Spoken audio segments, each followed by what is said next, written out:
Cámara de Comercio Colomboamericana. Estamos dando inicio al foro que vamos a hacer de perspectivas y análisis de medidas tributarias. Primero les damos la bienvenida, les agradecemos mantener sus micrófonos en silencio y las cámaras apagadas. Igualmente, quiero darle la bienvenida a nuestros panelistas. Hoy contamos con la presencia de los asociados de impuestos de las Big Four. Primero tenemos a Ángela Sánchez. Ángela Sánchez es la socia de impuestos, quien va a ser la moderadora y es nuestra presidenta del comité tributario. Ángela es abogada de la Universidad Javeriana y magíster en impuestos de Temple University, especialista en Derecho Comercial de la Universidad de los Andes y de Impuestos y Derecho Societario de la Universidad Javeriana. Ha trabajado en Baker McKinsey, Deloitte en Nueva York, Ecum y PwC. También tenemos a Mónica Bolaños. Mónica Bolaños es socia internacional de Tax en Deloitte, contadora pública y magíster en Ciencias Económicas de la Universidad Nacional y en Derecho Tributario de la Universidad de Leiden, Holanda. Tiene una experiencia de 14 años trabajando en Deloitte. Camilo Rodríguez, que es el director de Servicios Legales de KPMG, abogado de la Universidad del Rosario, especialista en Derecho Financiero de la misma universidad. Tiene una amplia experiencia en el desarrollo de trabajos de cumplimiento fiscal y laboral, revisiones de declaraciones de impuestos y trabajó durante 12 años en la DIAN. Y finalmente Luis Sánchez, de EY, socio de Impuestos Internacionales, abogado de la Universidad Javeriana, con especialización en Derecho Comercial e Impuestos de la Universidad de los Andes y LLM en Impuestos de NYU School of Law. Su experiencia de 15 años en EY se centra en proyectos de tributación transfronteriza, migración de intangibles y planeación tributaria. Lo primero es contarles que este conversatorio tiene como objetivo realmente analizar de manera propositiva el impacto de las medidas tributarias adoptadas por el Gobierno Nacional en el marco de la segunda declaratoria de emergencia económica, ahondando en aspectos macroeconómicos de la pandemia y su impacto en materia fiscal, junto con el análisis de medidas que permiten garantizar la liquidez de las empresas. En este contexto, es relevante entender el alcance de las medidas requeridas por el sector privado en materia de devoluciones y compensaciones, reducción de anticipos y principales aspectos tributarios en materia de insolvencia. Muchas de las medidas que se han tomado en materia tributaria requieren analizarse y revisarse de una manera en donde cobran mayor relevancia medidas como impuesto solidario, la posibilidad de replicarlo en el sector privado, el programa de apoyo al empleo formal, las propuestas sobre exención de IVA y otros impuestos y aspectos sobre la extensión del plazo para la presentación de declaraciones que permitan a las empresas garantizar un proceso sostenible de reactivación económica. Todos estos temas serán los temas que vamos a tratar de manera transversal entre los expertos que nos acompañan el día de hoy. Le doy la palabra a Ángela, quien es la moderadora de este panel, y muchas gracias por su asistencia.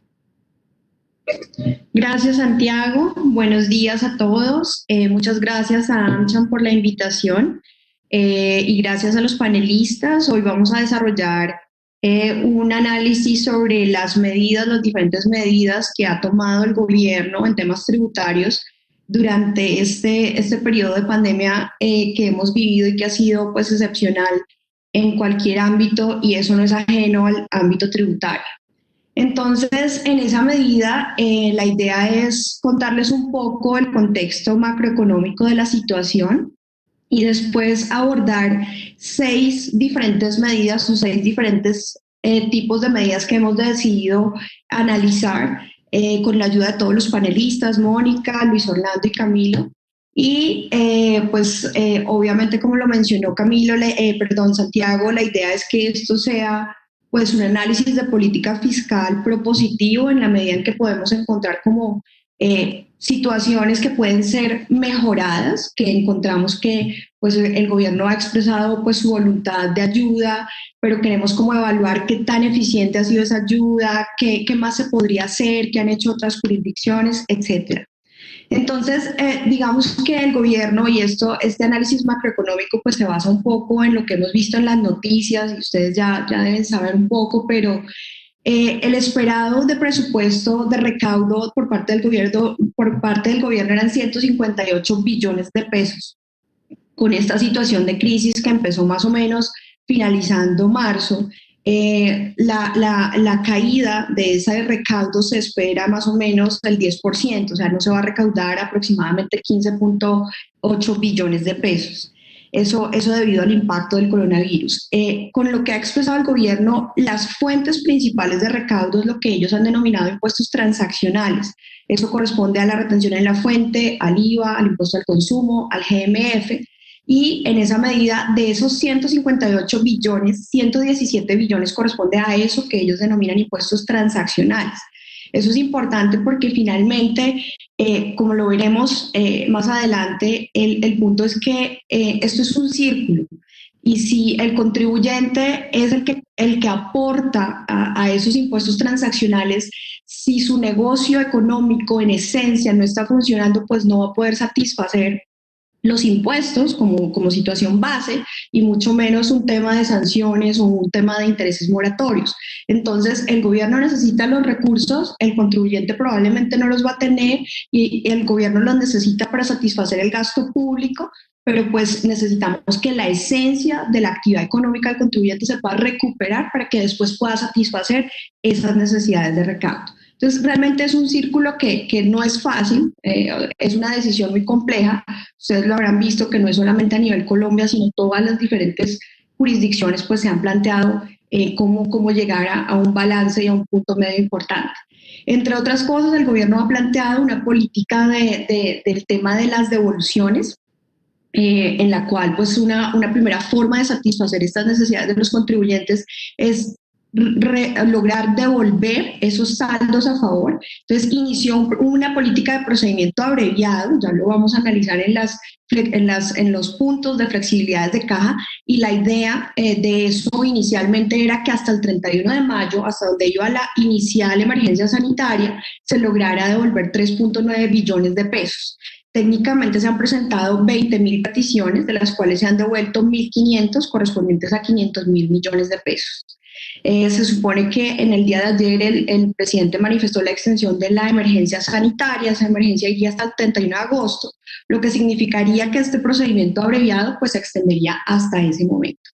Es importante, hay otras medidas que vamos a ver que se han planteado esta semana, entre otras, por ejemplo, eliminar el IVA en los arrendamientos comerciales, y también ha manifestado algo de la reducción de las tasas de mora. Ha dicho el gobierno que, por ejemplo, pensar en una tasa, no la moratoria, que hoy en día es el 27.29%, sino llegar a un interés bancario corriente. Ese interés bancario es más o menos el 28.3%, perdón, el 18.19%. De todas maneras, es una tarifa muy onerosa en estos momentos. Y por último, mencionar como introducción pues un par de cosas. Hay un índice de confianza comercial para que veamos realmente cuál es nuestra situación económica. Ese índice de confianza me señala que si, por ejemplo, a febrero ese índice era del 28.3%, el índice de confianza comercial bajó en marzo a un mínimo histórico de menos 30.8%. Entonces, esa es la magnitud de la crisis, o por lo menos uno con ese indicador podría ver cuál es la magnitud de la crisis. Por otra parte, en esta semana también AmCham llevó a cabo un conversatorio con el ministro de Hacienda y ahí se plantearon muchos de estos temas, pero por ejemplo, unos puntos fundamentales para también considerar. Se ha mencionado una eventual reforma tributaria en el 2020. La conclusión es que en este año no va a haber una reforma tributaria. Probablemente esa reforma tributaria va a ir en el año fiscal 2021.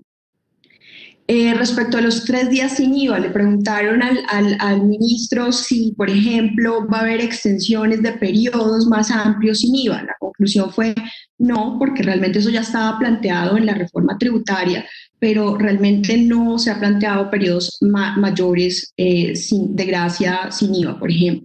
Se le preguntó temas como comparativos con Perú. Perú ha hecho un tema de depreciación acelerada por inversión en activos fijos. El ministro dijo que pues eso era una buena idea. Se ha contemplado, por ejemplo, en temas como las megainversiones, porque ya está incluido en la ley, pero pues no lo han considerado. Podría ser una buena medida, pero al mismo tiempo es una medida que requiere inversión y pues estos tiempos no pueden ser quizás los mejores para inversiones. Eso es hay que revisarlo. Y por último, alguien le preguntó el tema del 4 por mil, que siempre ha sido un impuesto de alto recaudo que está calificado como transaccional, y evidentemente ese 4 por mil alguien le consultó si lo eliminarían, dijo que también era otra buena medida, pues lo iban a analizar. Entonces digamos que ese es el contexto macroeconómico del cual partimos para revisar qué es lo que está pasando y qué es lo que ha hecho el gobierno específicamente en sus decisiones. La primera medida que vamos a analizar ha sido el tema natural. ¿Qué es lo que ocurre cuando hay una crisis frente al pago de impuestos y todas estas situaciones? Pues lo natural es la extensión de los plazos. Es la primera medida que el gobierno empezó tomándola en las industrias que específicamente tuvieron una afectación inmediata. Entonces empezamos con unas extensiones de plazos en el impuesto de renta de IVA, en lo que tiene que ver con transporte aéreo comercial de pasajeros, en hoteles, en actividades teatrales, espectáculos. Eso era como lo básico y natural. Después fue extendiendo diferentes prórrogas, por ejemplo, para la presentación de la declaración en los casos de obras por impuestos, el caso de la prórroga para el pago del anticipo de la sobretasa del impuesto sobre la renta para las instituciones financieras, la prórroga en extensión de plazos para declaración de activos en el exterior, plazos para declarar y pagar el impuesto al patrimonio, la fundamental para personas jurídicas y grandes contribuyentes, las extensiones de plazos, la ampliación de plazos para el pago del IVA, el impuesto al consumo, en el caso de expendio de comidas y bebidas, agencias de viajes y operadores turísticos, una ampliación de plazo en la información de la actualización del régimen tributario especial para las entidades sin ánimo de lucro, extensiones de plazos a nivel municipal, extensiones de plazos en la presentación de información exógena y por último, esta semana, una ampliación de plazos para las pymes, que son las micro, pequeñas y medianas empresas, en las cuales la presentación se extendió, la presentación y pagos, específicamente los pagos para noviembre y diciembre. El gobierno reconoce que las pymes representan el 98% de las empresas y que generan el 80% del empleo y por eso pues les dio esas extensiones especiales. El resto de extensiones a nivel de personas jurídicas y grandes contribuyentes pues realmente han ido hasta junio. Entonces, esa es la primera descripción de la primera medida y aquí abro la discusión con los panelistas. Le voy a dar la palabra a Luis Orlando para preguntarle ¿qué opina de estas medidas? ¿Son estas las medidas que se requieren? ¿Cómo se están implementando? ¿Cómo has visto este tema específicamente, Luis Orlando? Muchas gracias, Ángela, y muy buenos días a todos. En el tema particular de aplazamientos, como lo decía Ángela, es creo que el tema natural, ir corriendo las fechas. Quizás al principio fueron unos aplazamientos muy tímidos que en algunos casos se han ido ampliando cada vez más.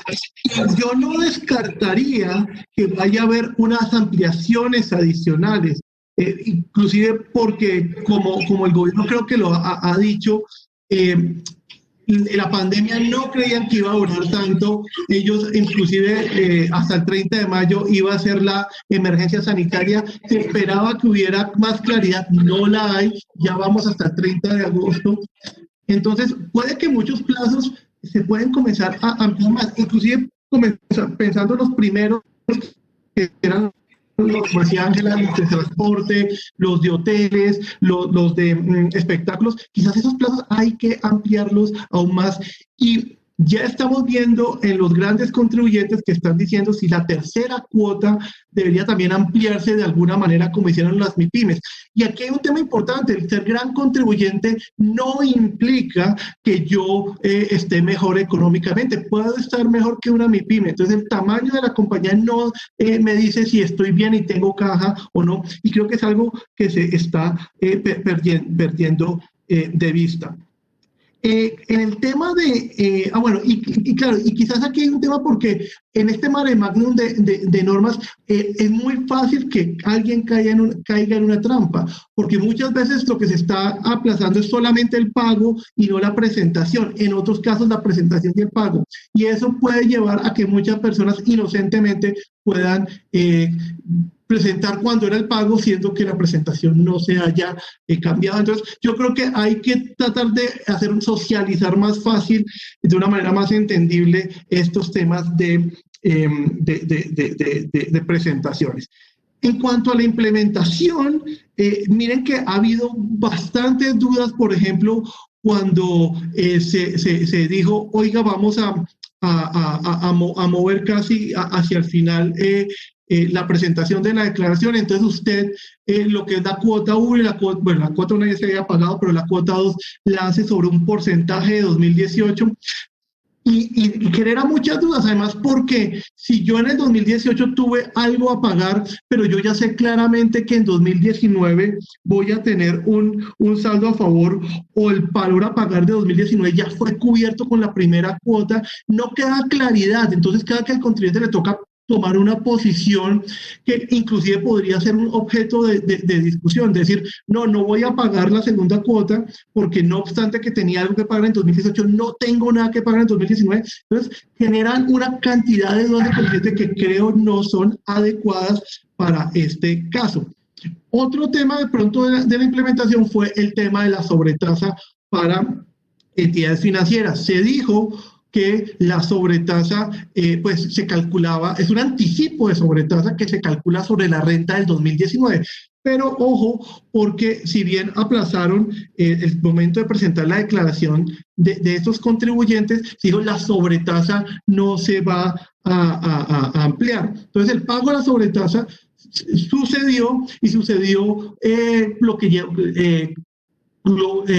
antes de la declaración en teoría, lo que en la práctica lleva a que la declaración realmente no se estaba extendiendo.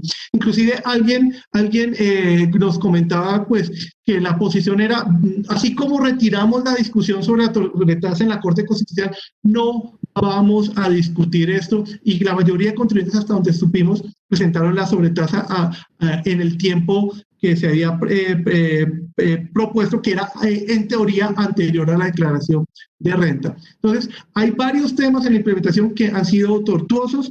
Creo que puede haber más temas en ampliación y quizás aquí una propuesta. Yo no sé si pensamos en ampliar más, pero también para el que tenga la caja, darle un descuento como sucede en los impuestos territoriales. Entonces, quien tenga caja que pague y pesar con un descuento, quien no tenga caja que tenga más ampliación en el plazo. Muchas gracias, Luis Orlando. Mónica, ¿qué opinas de qué más se podría hacer respecto de esas medidas? ¿Qué podría aprenderse de lo que hacen otras jurisdicciones en este caso?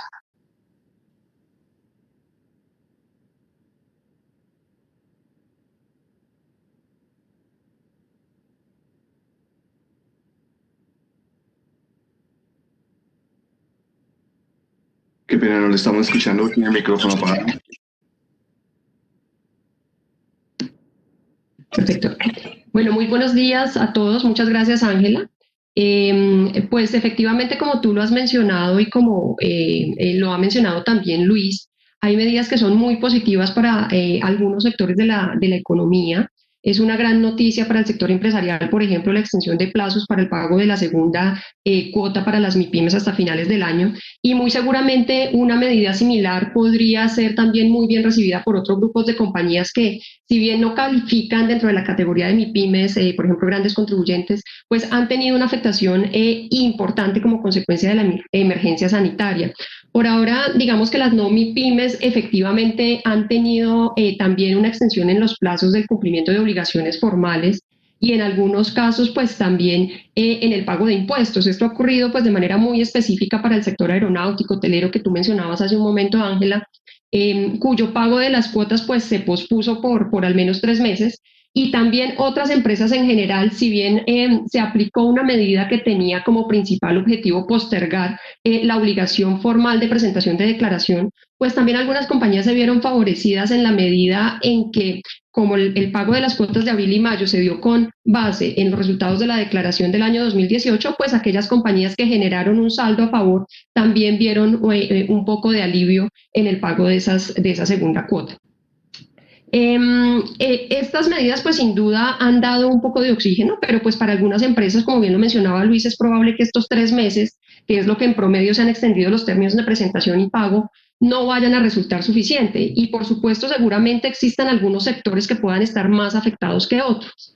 Al respecto, por ejemplo, algunas jurisdicciones como Holanda y algunos otros países han decidido diferir el pago de los impuestos, no solamente de renta, sino también de IVA hasta finales del año, para aquellos sectores que han tenido una afectación mucho más clara y directa como consecuencia del COVID. Seguramente no se podrá contar con una postergación indefinida y universal del pago de los impuestos, pero de pronto en algunos sectores específicos que se han visto golpeados en mayor medida con la parálisis casi total por cuenta del COVID, y para los cuales seguramente la recuperación va a ser más lenta y más difícil, podría resultar de gran ayuda medidas que oxigenen un poco por un periodo más amplio el pago de los impuestos. Entonces, dentro de esto podría pensarse, por ejemplo, en extensiones de plazos para esos sectores, esas industrias específicas, por ejemplo, también en eliminaciones transitorias de la aplicación del mecanismo de retención en la fuente, que es algo que está dado para las empresas que entran en insolvencia, pero pues también podría aplicarse a otros sectores. Otra posibilidad podría ser, por ejemplo, en materia del IVA. El ministro Carrasquilla hablaba en su charla de esta semana de la imposibilidad de la eliminación transitoria del IVA, pero sí de la posibilidad de un diferimiento. Tal vez una alternativa transitoria en este sentido es que la declaración y pago del IVA se haga no con la causación del impuesto, sino con el recaudo efectivo de la cartera, porque una de las situaciones a las que se están enfrentando las compañías hoy en día es que generan un IVA que deben declarar y pagar cuando se termina de prestar el servicio, cuando se entrega el bien, cuando se emite la factura, pero la realidad es que ese IVA no lo han recaudado porque el cliente aún no les ha hecho el pago. Entonces ese puede ser un elemento que pueda entrar a considerarse. Ya está por darse pues un paso muy importante que anunció el gobierno esta semana para el sector de expendio de comidas y bebidas con la nueva aplicación del impuesto al consumo hasta 31 de diciembre. Falta tal vez ver qué pasa con aquellos contribuyentes registrados en el régimen simple que por ahora continúan con la obligación de presentar y pagar los anticipos bimestrales. Y fijémonos que con este tema de los anticipos bimestrales del simple hay un tema muy importante y muy particular, y es que el artículo 914 del Estatuto Tributario establece que una de las situaciones que da lugar a la exclusión del régimen simple, a la expulsión del régimen, es que se incumpla con los pagos del impuesto, y se entiende como incumplimiento que es que el pago se haga con posterioridad a un mes después del vencimiento. Entonces, seguramente este sea un tema que deba revisarse porque justamente estas pequeñas empresas son las que están un poco más afectadas en su flujo de caja. Gracias, Mónica. Camilo, ¿cuál puede ser la enseñanza a futuro que puede dejar esto para cambios? ¿Cuál es tu conclusión al respecto? Bueno, en primer término, pues agradecerle a Ansham, María Claudia Laporí, a Ángela, a Santiago Marroquín, a Alejandra Rieta y a Mauricio Ángel por esta amable invitación. Siempre será un placer poder intervenir en estos foros, y más si se trata, digamos, de tratar de aportar de manera constructiva para mejorar nuestro sistema tributario. Yo pienso que las medidas tributarias que por ahora se han adoptado para mitigar los efectos de la pandemia son coyunturales y son transitorias. El gobierno viene adoptando medidas de manera gradual y por fases, y eso no lo podemos perder de vista. En principio, la finalidad de esas medidas son para contención y mitigación de los efectos de la pandemia. Y lo dice claramente el ministro de Hacienda, que no se puede agotar toda la munición en una primera fase, ¿sí? De hecho, él se refiere a que va a haber una segunda generación de medidas, es decir, una segunda, digamos, por efecto, digamos, de la declaratoria de emergencia, unas nuevas medidas dentro de esta fase de mitigación y contención. Y eso es positivo porque lo que uno evidencia es que el gobierno está receptivo, que el gobierno es consciente de la magnitud de la crisis, no solamente sanitaria, sino económica y social, y entiende y está focalizado a que en esta primera fase la prioridad es darle liquidez, darle caja a las empresas. Lo que ha evidenciado, por ejemplo, esta crisis es que definitivamente la subsistencia de las empresas depende en gran medida de su flujo de caja, de la liquidez para atender las obligaciones. Y en el caso de Colombia se ha focalizado específicamente a darle caja a las empresas para poder atender las obligaciones de la nómina. Eso es muy importante porque son conscientes de que definitivamente cuando una empresa se destruye, volver a generar el empleo dura mucho tiempo. Y ese debe ser, digamos, el objetivo principal en esta etapa de la pandemia. Un tema importante era la medida natural del aplazamiento de los plazos. Pero no podemos perder de vista que frente a este aplazamiento también se deberían adoptar unas medidas que le den liquidez inmediata, caja inmediata a las empresas. Y lo que se ha evidenciado, digamos, en esta primera parte, es que definitivamente hay un problema estructural del sistema tributario colombiano, porque es un sistema que está diseñado para anticipar caja al Estado, para que los contribuyentes paguen y el Estado y se van causando los impuestos de manera posterior. Y precisamente el problema es que en esta primera fase lo que se requiere es liquidez para las empresas. Esa es la prioridad. Entonces, ¿cuáles son las enseñanzas a futuro? A futuro es que esto da oportunidades para revisar algunas disposiciones de nuestro sistema tributario. Primero, el sistema de retenciones. ¿Por qué? Porque se están generando saldos a favor de manera recurrente, específicamente en materia del impuesto sobre la renta, porque las tarifas de retención y los conceptos del sistema de retenciones es que hay un pago anticipado de la renta. El sistema de retenciones en Colombia sobre conceptos y pagos, digamos conceptos y pagos brutos, ¿sí? No atiende a la utilidad, al margen de utilidad que tienen las empresas.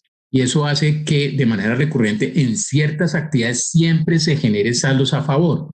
Y para nadie es un secreto que la administración de impuestos es reticente a devolver esos saldos a favor de manera rápida. Y eso es lo que más se evidencia en estos momentos. Entonces es una oportunidad para corregir ese problema.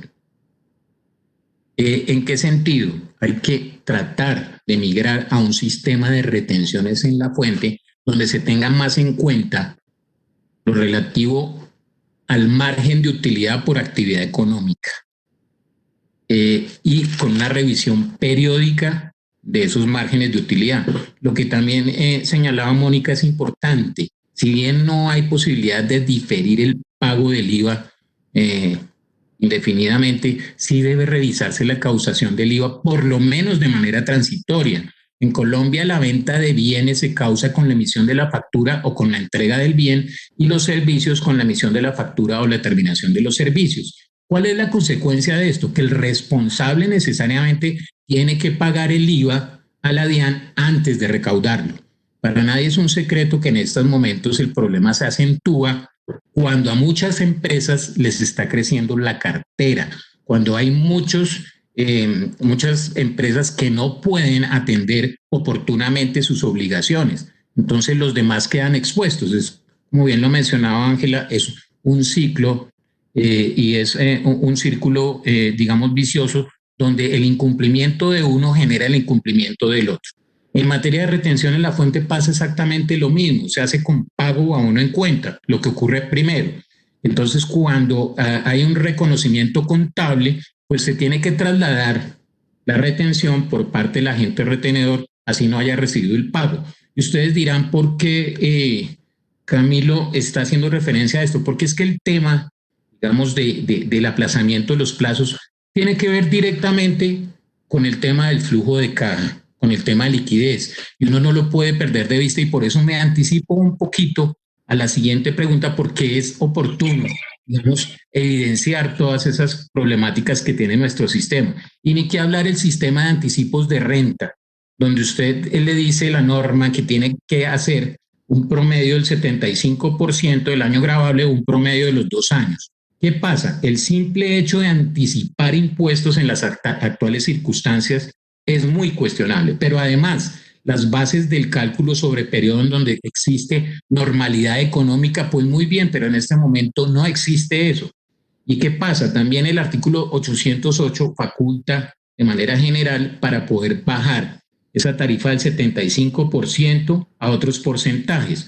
El problema es que, como ya lo ha dicho el gobierno, la eliminación del anticipo general tiene un costo fiscal de 7.6 billones. Por lo menos el gobierno debería mirar la posibilidad de disminuirlo un poco. En el tema, por ejemplo, de los anticipos de carácter especial, pues hay que tener en cuenta que en el año 2009, cuando las empresas petroleras tuvieron dificultades de caja, en ese momento se sacó una circular por parte de la DIAN, que es la 44 de 2009, y se viabilizó que esas empresas pudieran aplicar anticipos de manera individual. En este momento las circunstancias son más críticas y, sin embargo, no se está haciendo uso de este mecanismo. Y sería bueno que se revisara esa reducción en casos individuales, porque esa circular está, digamos, vigente. Gracias, Camilo. Digamos que el primer punto que estábamos discutiendo era extensión de plazos, que para concluir, antes de pasar a los otros aspectos de flexibilización de caja que tú mencionaste algunos, básicamente para concluir el tema de la extensión de plazos fue la medida natural del gobierno, ha sido la medida natural de todas las jurisdicciones alrededor del mundo, sin lugar a dudas. Es como el primer paso. El punto a plantearse es si esa extensión de plazos ha sido suficiente o si hay otras medidas que puedan llegar a tomarse, como lo mencionaba Mónica. Hay otros países que han tomado ciertas medidas específicas. Mónica mencionaba Holanda, Chile, por ejemplo, también ha dado, por ejemplo, plazos de pagar un impuesto a 12 cuotas con 0 interés, otras flexibilizaciones acompañadas de la extensión de plazos. Ese era nuestro primer punto de discusión. Ahora vamos a pasar a un segundo punto de discusión, que es lo que hemos denominado medidas para flexibilizar la caja. Sin lugar a dudas, como lo menciona Camilo, todo tiene que ver con la liquidez del contribuyente. Pero estas medidas que vamos a analizar en este segundo punto recogen algunas de las que ya estaba mencionando Camilo, como los anticipos y devoluciones, como medidas que tradicionalmente también están allí a disposición del contribuyente, del gobierno, como medidas de ejecución, pero desde una perspectiva de crisis. Entonces, en ese sentido, el gobierno ha ido de menos a más en cada una de las decisiones que ha ido tomando. Entonces, en un comienzo necesitábamos flexibilizar los trámites, entonces hubo una suspensión de trámites, unas cosas que ya veremos, pero por ejemplo, empezamos con ver la necesidad de la erradicación digital de devoluciones. Luego ya pasamos a un tema mucho más amplio, que fue este procedimiento especial de devoluciones abreviado, que tiene un término de 15 días, que inicialmente iba hasta el 31 de mayo, que con esta extensión de la emergencia sanitaria hasta el 31 de agosto, habrá que ver qué queda por el camino, porque estas normas transitorias van dejando consecuencias para diferentes contribuyentes, como podría pasar con los que se denominan de alto riesgo, que llegó la regulación y después queda en duda si estos plazos para ellos implican una carga adicional de ampliación de plazos por la ampliación de la emergencia sanitaria, que adicionalmente signifique que terminan en unos plazos adicionales a los que tendrían inclusive antes de la pandemia bajo un régimen de devoluciones. Entonces, aquí en el tema de devoluciones, simplemente para plantear qué se ha hecho, se estableció este régimen especial, se estableció la posibilidad de, a pesar de cumplir todos los requisitos normales de una devolución, por ejemplo, adjuntar la relación de costos y gastos posteriormente. Eso da un poquito de flexibilidad. Eso no obsta para que haya auditorías post-devoluciones. Y se definió finalmente qué se entiende por alto riesgo. Entendiendo por alto riesgo, no voy a entrar en los detalles, pero básicamente es como tener en cuenta el récord tributario de ese contribuyente. Sin embargo, lo que se evidencia allí también es ¿por qué? Y ya lo mencionaba Camilo, ¿por qué tenemos tantas devoluciones también? Porque quizás el régimen de retención en la fuente es demasiado alto comparativamente con lo que estamos como prepago, termina siendo un exceso y eso nos está generando tantas devoluciones. Entonces valdría la pena pensar si a largo plazo se debe pensar más bien en medidas que recapitule un poco qué está pasando con esos excesos de retención en la fuente. Entonces hay eventos en las clasificaciones de alto riesgo, por ejemplo, tener acumulado más de 12 periodos en IVA, pero es que eso le pasa a muchos contribuyentes, pero eso ya es un antecedente para alto riesgo. El tener acumulados, por ejemplo, 3 periodos del impuesto sobre la renta en el cual hubiera tenido inadmisorios y no los hubiera subsanado, o sea, como mirar un poco el récord del contribuyente. Está bien, pero también evidencia un problema fundamental que es el tema de la retención en la fuente y los excesos que podría haber allí en ese recaudo. Otro tema es las facilidades de pago. En esta semana se anunciaron unas reducciones adicionales en los intereses de mora y facilidades en los acuerdos. No conocemos todavía los detalles, pero pues es importante un poco recapitular el tema de los intereses de mora, que pues en Colombia son bastante onerosos. Si uno los compara con otro tipo de jurisdicciones, pues Holanda precisamente ha hecho unas reducciones en los intereses de mora, pero obviamente es otra economía, es una economía que en condiciones normales tiene un interés de mora entre el 8 y el 4% y lo bajó al 0.1%. Como yo lo mencionaba en un comienzo, nuestras tarifas son altísimas, del 29 punto algo al 18, que es el interés bancario corriente, sigue siendo alto, pero es como un punto para revisar en esta situación de crisis. El tema de la reducción del anticipo, yo revisaba ayer el artículo 808, que es el que tiene la premisa general de qué es una reducción del anticipo. Y yo me pregunto, cuando las normas cobran vida, en ese caso, la norma específicamente dice cuándo el gobierno puede autorizar reducción del anticipo de manera general, y es cuando por causas ajenas a la voluntad de los contribuyentes hagan prever una disminución general de las rentas provenientes de determinada actividad económica. Esta pandemia, sin lugar a dudas, encaja perfecto en lo que son causas ajenas a la voluntad de los contribuyentes, que anticipan una disminución general de sus rentas. Entonces es como un punto fundamental que o sea, está sobre la mesa. Eso se lo han preguntado al ministro siempre cuando en el conversatorio le preguntaron sobre el tema del anticipo, pues evidentemente hay un punto estructural, pero realmente no se han tomado medidas que hay que ver si se necesitan esas medidas extraordinarias en situaciones extraordinarias como la que estamos viviendo. Por su parte está la disminución individual del anticipo, que también pues significa que el contribuyente demuestre si se han disminuido sus ingresos en determinado periodo del año comparativamente con el año anterior, y esa disminución dependerá de si se la aprueban o no, pero al final del día siempre tendrá que pagar completamente su anticipo hasta que le autoricen y después solicitar esa devolución. Entonces son temas de liquidez que en este momento son supremamente relevantes. Y por último, aquí en estos temas de flexibilización de la caja, pues ya los contribuyentes que estén en procesos de insolvencia, ahí ya tienen un régimen tributario especial, que es no aplicar retención en la fuente ni autorretención, no liquidar el anticipo, no están sujetos a renta presuntiva, por ejemplo, entre otro tipo de consecuencias. Entonces, sobre esa base de esas medidas, le pregunto a Camilo, ¿son esas las medidas que se requieren, Camilo, y cómo se están implementando desde tu perspectiva? Bueno, yo lo que sí rescato es que el gobierno es receptivo, el gobierno está sensibilizado con la situación. Cuando uno escucha al ministro de Hacienda, pues lo claro es que él es consciente que la prioridad en esta primera fase es la liquidez para salvar empleos. El gobierno tiene un catálogo de opciones. No podemos olvidar que Colombia es miembro de la OCDE y la OCDE ha hecho una serie de recomendaciones. En segunda medida, también los empresarios, a través de diferentes solicitudes de escritos, los gremios, pues han sido propositivos y han presentado alternativas para que el gobierno las considere. Y por último, pues en medio de las circunstancias, Colombia es afortunado porque Colombia entró en la pandemia de manera posterior a países como China y Europa, donde ya se está, digamos, se han adoptado medidas y obviamente esas medidas pueden ser referentes importantes en la toma de decisiones del gobierno nacional. Lo que uno sí se da cuenta es que el gobierno está tomando medidas de manera quirúrgica, muy en detalle, el gobierno no está tomando prácticamente medidas de manera general, sino focalizadas a ciertas y determinadas actividades. El gobierno, antes de tomar esas medidas, está evaluando también el costo fiscal, porque no olvidemos que la crisis también implica que el alto nivel de endeudamiento en que está incurriendo el país lo tendremos que pagar posteriormente, y digamos el tema de la incertidumbre, cuando se recupere la economía, pues tendremos que mirar cuáles son esos espacios donde es posible generar mayores ingresos tributarios, ¿sí? Para mí sí es urgente revisar el tema de anticipo de renta. Estoy de acuerdo contigo, Ángela, en que esa facultad que tiene el gobierno debería usarla en este momento.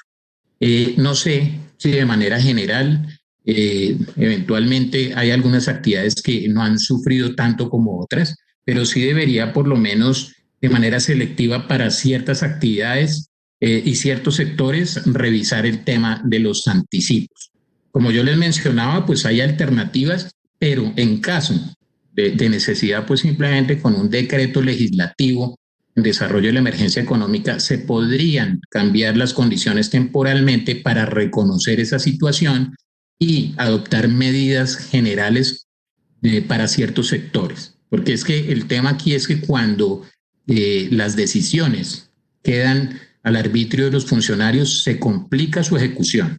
Otro tema que creo yo que tiene que revisarse urgentemente es el tema de las retenciones y las autorretenciones.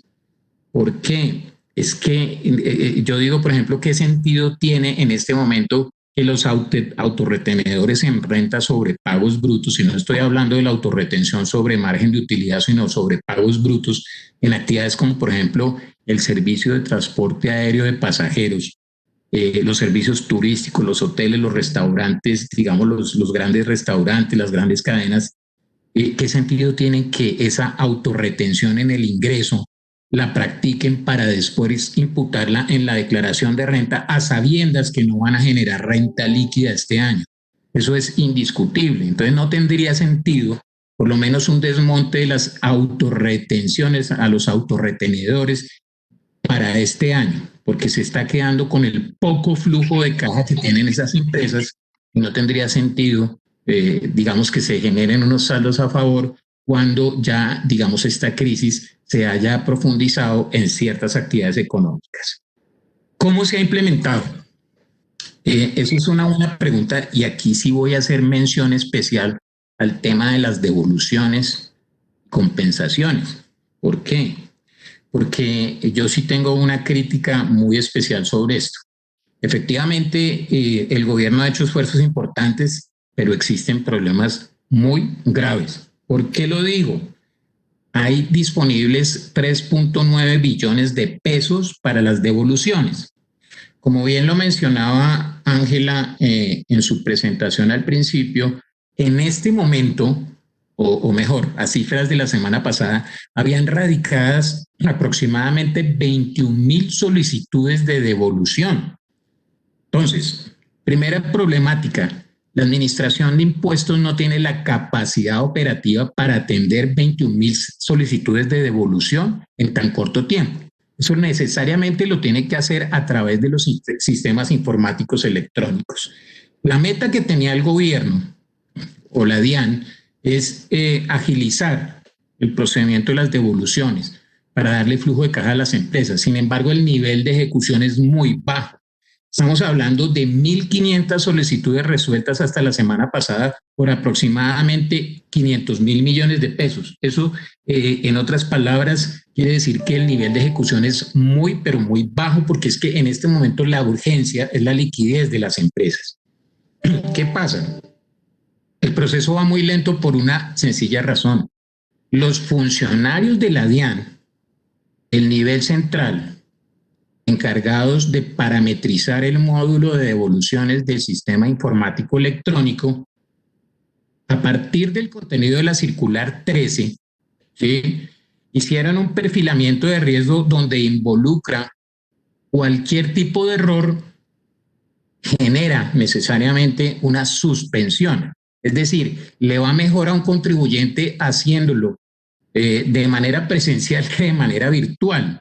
¿Por qué? Porque el sistema quedó mal parametrizado, porque cualquier error implica la suspensión de la devolución. Por eso fue necesario modificar la circular 13 y evidenciar que sin perjuicio de ese perfilamiento de los aspectos generales, solamente se puede rechazar cuando no haya cumplido con las condiciones formales la solicitud de devolución.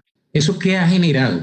Que el proceso vaya lento, que lastimosamente en este momento la DIAN a través de las devoluciones no es parte de la solución, es más bien un problema. Ojalá que con esas medidas que adoptaron recientemente se agilicen las devoluciones, porque este es un tema urgente, es una expectativa que tienen muchos empresarios para obtener liquidez y poder cumplir con sus obligaciones.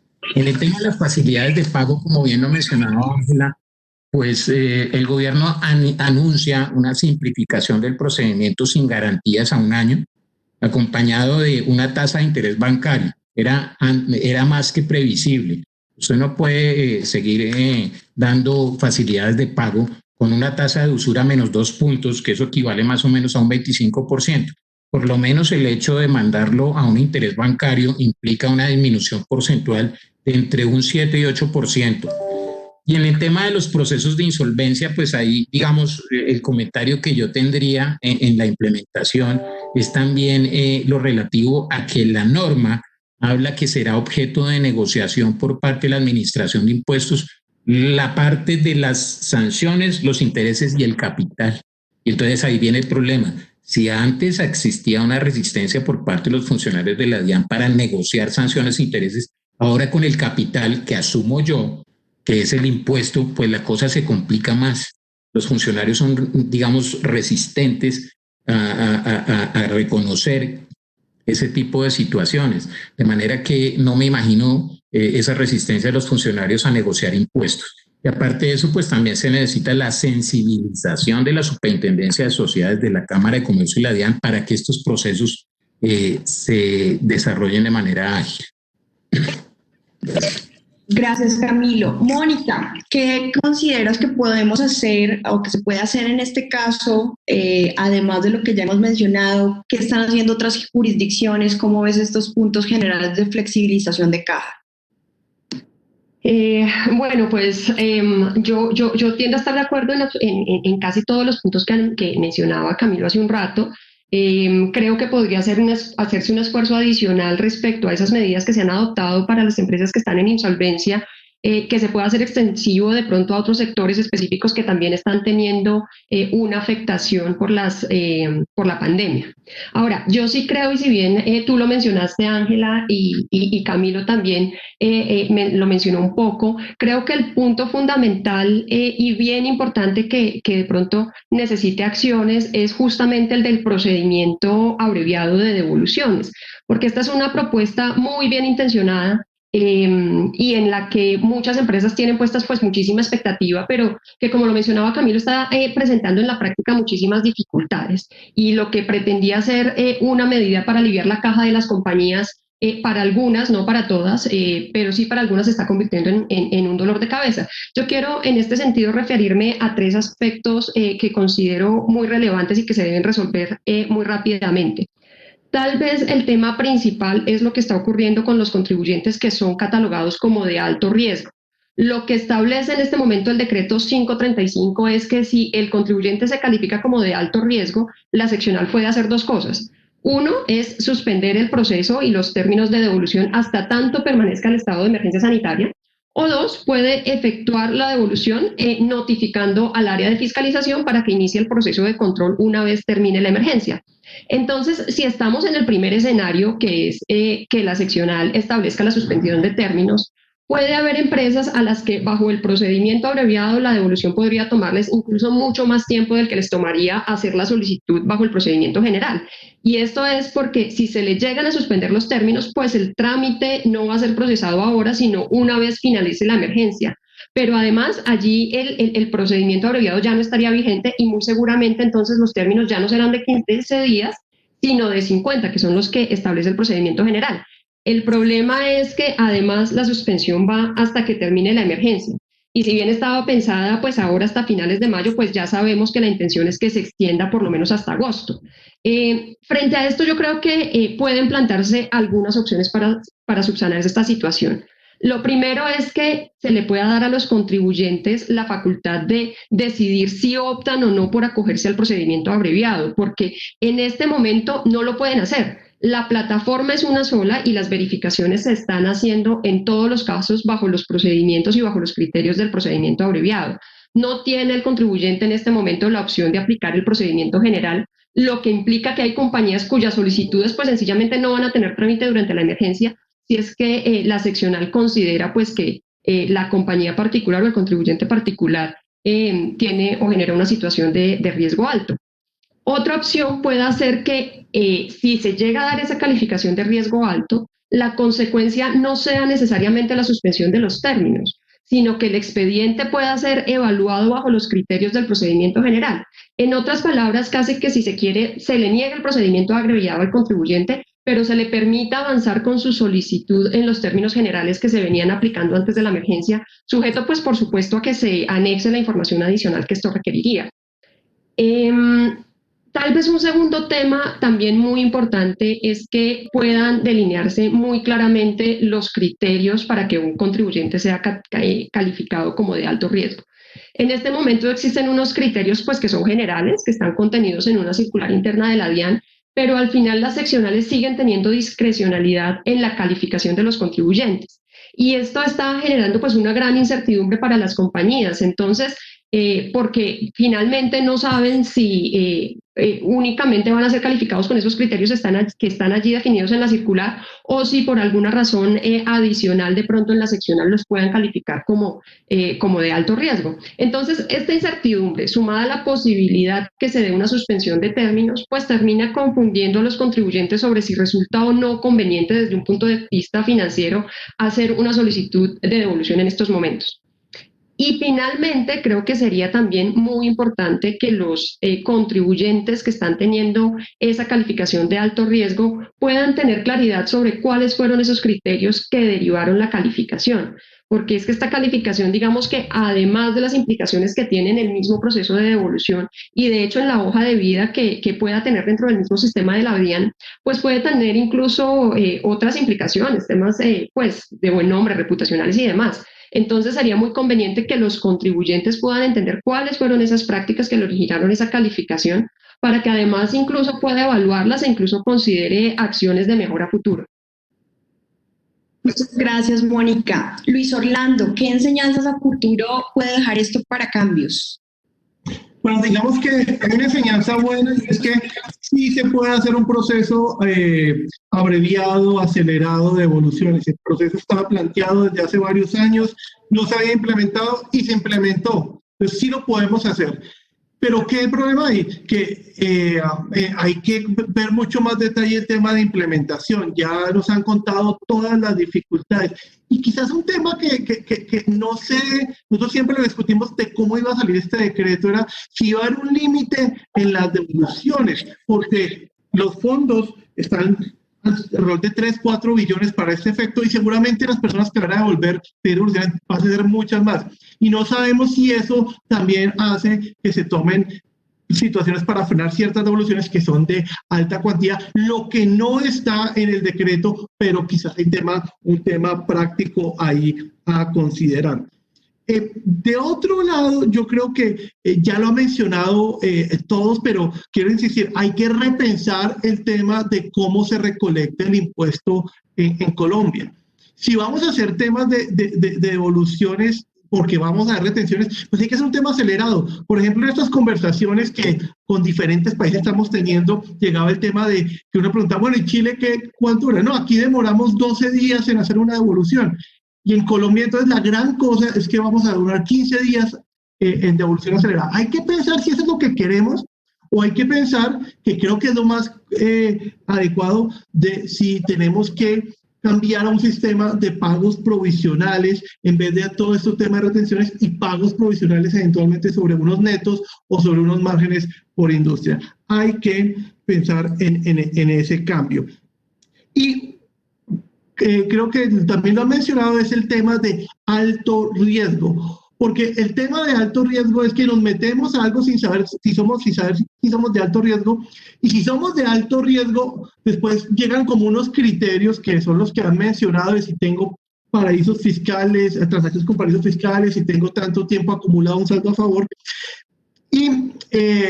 y viene toda una discusión con un tema de subjetividad de la autoridad tributaria. Yo creo que uno debería saber si es de alto riesgo o no. Puede, y entiendo que el problema es que no quieren compartir los criterios. Ahí puede haber una discusión, pero por lo menos saber a qué me voy a tener, porque como lo dice Mónica, si hoy soy de alto riesgo y además creen que cumplo algunos requisitos para que no me den devolución, termino en el peor de los escenarios que se hubiera hecho una devolución normal. Gracias, Luis Orlando. Bueno, les recuerdo que el tiempo va volando y nos quedan 35 minutos técnicamente y solamente hemos abarcado 2 de nuestros 6 temas que tenemos planeados. Entonces, sé que por ahí nos podemos extender unos 5 o 10 minuticos más, pero por si acaso les recuerdo a los panelistas para que estemos muy estrictos con el tiempo. La tercera medida que queríamos discutir ha sido dos temas novedosos: impuesto solidario y PAEF. Impuesto solidario, pues brevemente, es un impuesto que aplica a los servidores públicos con ingresos superiores a 10 millones de pesos o megapensiones de más de 10 millones de pesos. Es un impuesto que va del 15 al 20%. Se planteó también un impuesto voluntario para los servidores que ganen menos de los 10 millones de pesos. En ese caso va del 0% al 13%. Se estableció que era un ingreso no constitutivo de renta ni ganancia ocasional, lo cual pudo llegar a generar dudas, y la DIAN ya se manifestó al respecto, aclarando que realmente pues, es un impuesto que se paga, o sea, que el servidor público paga de su ingreso, que no va a estar sometido a retención en la fuente, y que técnicamente, de acuerdo con lo que se dispuso, es un ingreso no constitutivo de renta. Realmente ha debido ser quizás una deducción como un impuesto común y corriente, porque pues realmente esto no ha sido ingreso en ningún momento, es un impuesto. Pero más allá de esa discusión, digamos, técnico-tributaria, esa es una nueva medida que aplica solamente en el sector público y megapensiones. Y por el otro lado, tenemos la novedad del programa de apoyo al empleo formal que salió en la semana pasada y que está siendo reglamentada. Entiendo que anoche salió ya un reglamento y hay inclusive una resolución en proceso. Entonces, como una nueva medida siempre genera pues nuevas discusiones, simplemente plantear en términos generales en qué consiste esta medida. Es un apoyo al empleo formal. Entonces significa en un comienzo que aplicaba únicamente a las personas jurídicas con unas que cumplieran como unos requisitos formales de tener renovación de matrícula. Hoy ya se extendió a personas naturales que tengan por lo menos 3 empleados. Y básicamente el beneficio consiste en que el gobierno otorgará el 40% del número de empleados que tenía, por decir algo, en la nómina de febrero, y toma como base de ese 40% el salario mínimo legal mensual vigente. Eso querría decir que obviamente la base de cualquier empleado debería ser como mínimo el salario mínimo para poder recibir ese beneficio. Y se solicita a través de la entidad financiera a la cual se paga la nómina. Se necesita una certificación de revisor fiscal o contador fiscal, siempre y cuando se pruebe que ha habido una disminución del ingreso del 20%. Hay unos requisitos especiales respecto de esos contratos, es decir, frente a los que se vaya a recibir el beneficio no pueden tener una licencia no remunerada o una suspensión de contrato. Va a aplicar para mayo, junio y julio. Y como mencionaba, hay unas modificaciones que ampliaron a personas naturales, consorcios y uniones temporales, y eso es en términos generales el beneficio como está planteado, que ha suscitado tantas dudas e inquietudes, porque como ya aplica para este mes, ya inclusive hay empleadores que han pagado o van a pagar su nómina en este mes, entonces tiene ese tipo de discusiones. Luis Orlando, estas son las medidas que se requieren. ¿Cómo es la implementación? Sí, Ángela, muchas gracias. Hablando del impuesto solidario, pues digamos que ahí yo lo que creo que hay una gran incertidumbre: ¿qué va a pasar con este impuesto solidario en la Corte Constitucional? Y He escuchado con atención cuál es la posición del gobierno, parecería razonable, pero hay ciertos temas que van a ser bien complicados de esa discusión. En particular, la Constitución en el artículo 215 señala que el gobierno no puede mejorar derechos sociales de los trabajadores en estados de excepción y potencialmente es por ahí donde va a ser la gran discusión. Entendemos inclusive que en temas de implementación que hasta acciones de tutela se han comenzado a presentar por parte de algunos personas que van a estar sujetas a este impuesto. Entonces, ha habido gran complicación. La primera aplicación va a ser en mayo y pues toda una duda qué va a pasar con la Corte Constitucional y si la decisión es inconstitucional va a tener solo efectos es hacia futuro. Entonces, a quienes se lo cobraron pues se quedaron así, o la Corte va a decir no va a tener efectos retroactivos, entonces el gobierno va a tener que volver. Gran incertidumbre en este punto. Sobre el PAEF, yo creo que es una iniciativa bastante interesante. Digamos, esto quizás debería pensarse con otro tema, como alguna especie de deducción o descuento o crédito en la declaración de 2020 para la gente que haya conservado la nómina y digamos, Estados Unidos hizo algo así, algún beneficio por conservar la nómina. Pero bueno, aquí está diciendo yo voy a subsidiar la nómina. Quizás lo que estamos viendo, primero que salió el decreto, pero quedaron muchos puntos abiertos.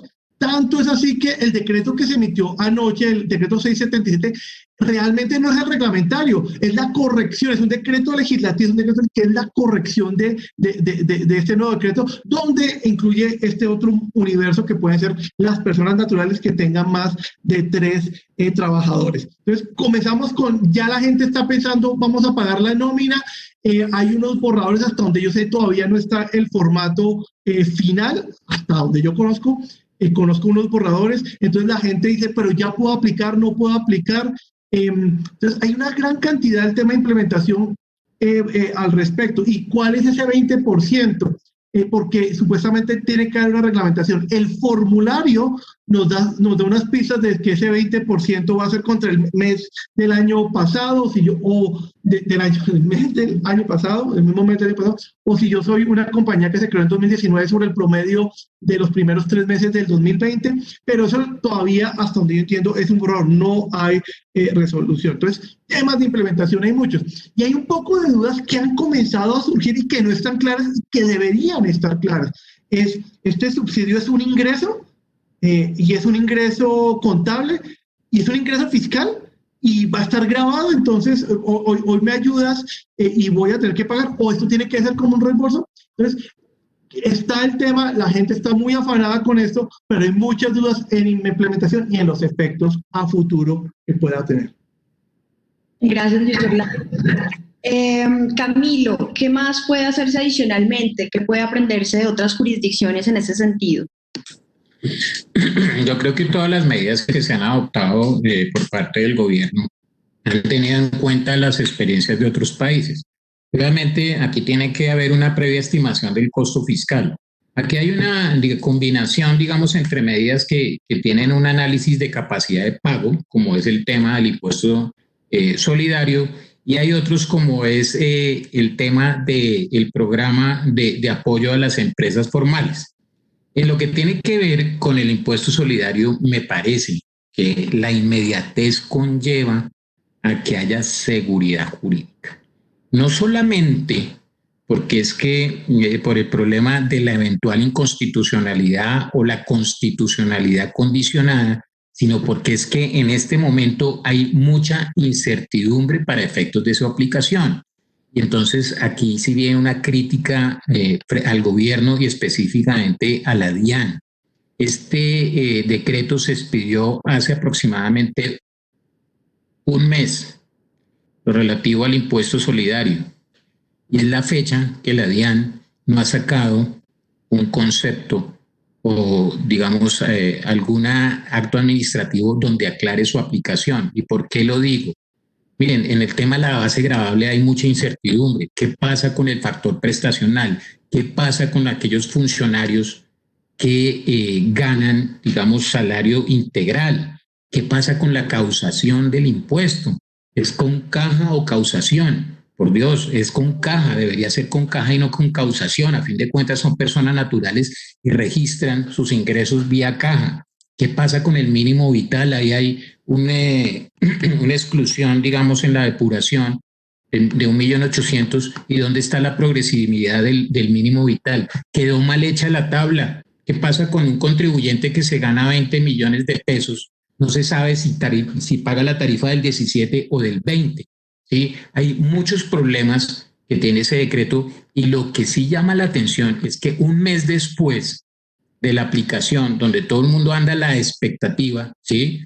Porque obviamente tiene riesgos de una inconstitucionalidad o una constitucionalidad condicionada porque solamente aplicó a un cierto tipo de empleados, los empleados públicos. En cambio, en el tema de las pensiones sí lo hizo extensivo a todos y no se han hecho las aclaraciones de manera oportuna. Eso es una crítica. En lo que tiene que ver con el PAEP, pues las críticas son también parecidas. Es una demora en la implementación. Estamos a 20 de mayo. La expectativa de las empresas es tener recursos para que a final de mayo se pueda pagar la nómina y esta ayuda del gobierno, este subsidio, se está demorando demasiado. Está pendiente la resolución del Ministerio de Hacienda, están pendientes los formatos. No hay claridad frente al tema de la disminución de los ingresos. ¿Por qué? Porque es que no se tienen en cuenta elementos como, por ejemplo, empresas que en el año anterior, en el mes de abril, se hayan fusionado o hayan sufrido decisiones. Tampoco se tiene en cuenta si el mes que debo tener en cuenta es abril, porque como es con respecto al mes anterior, debería ser abril, mayo y junio para que esto opere. ¿Sí? Entonces creo que ¿qué se puede hacer adicionalmente? No, pues frente a las medidas de otros países sabemos que el espacio fiscal de Colombia es muy limitado, pero lo que sí se puede hacer en este momento es darle claridad, darle certeza, darle seguridad jurídica, no solamente a los contribuyentes, sino a los que tienen la expectativa de, digamos, tener estos subsidios. Y un comentario adicional para terminar. Lo que uno se da cuenta es que Colombia tiene que generar procesos para disminuir la informalidad. El PAEP solamente beneficia al empleo formal, no al informal. Lo que se evidencia es que estamos en un país donde hay un altísimo nivel de actividades productivas, comerciales y laborales sin control administrativo ni fiscal. Y no podemos perder de vista que en la actual crisis los informales también están sufriendo las consecuencias de la pandemia. Gracias, Camilo. Mónica, por último, ¿qué enseñanza futuro puede dejar esto para cambios? Bueno, pues digamos que muy en línea con lo que ya se ha mencionado y refiriéndonos de manera como muy específica al PAEP, pues esta es una medida sin lugar a duda de un claro apoyo a la economía formal y es una medida pues de apoyo directo a las empresas de la cual no tenemos como muchos antecedentes acá en Colombia y por supuesto ha sido un gran esfuerzo el que ha hecho el gobierno nacional tratando de regular, de reglamentar y de emitir como toda la regulación que permita llevar a la práctica esta propuesta que se ha planteado. Será pues muy importante pues la agilidad con la que se complemente esta reglamentación pues que como lo mencionábamos sigue pendiente y pues la precisión que esta reglamentación tenga para resolver estas inquietudes que se han venido generando. Yo creo que un aspecto muy importante que debe ser definido será, por supuesto, el procedimiento pues, de cálculo de esa disminución de ingresos y, sobre todo, cuáles son los ingresos que se tienen que considerar. Lo mencionaban hace un rato, son los ingresos contables y en este caso, entonces, ¿qué es lo que se va a hacer para eliminar esas distorsiones? Digo, distorsiones en el buen sentido de la palabra que podrían derivarse de algunos elementos de la técnica contable que hacen que se puedan reconocer ingresos que no necesariamente impliquen un flujo inmediato de recursos, de estimaciones, ajustes, diferencias en cambio y demás. Si son los ingresos fiscales, que es como lo está proponiendo un borrador de la resolución que ha estado circulando, pues entonces habrá que evaluar si esto sería compatible con ese requerimiento de firma de revisor fiscal que se está incluyendo como requisito en la norma. o si de pronto se tenga que pensar es en ingresos con base en facturación, que realmente es lo que sí representa un flujo efectivo para las compañías en la medida en que haya un recaudo. Ya digamos que viendo estas medidas desde un punto de vista pues netamente tributario, Luis lo mencionaba hace un momento, y es que sí creo que hay un elemento que seguramente necesita una atención en un futuro cercano, y tiene que ver pues con la naturaleza de este aporte y sobre si estos aportes pueden generar alguna consecuencia de índole tributario para las compañías.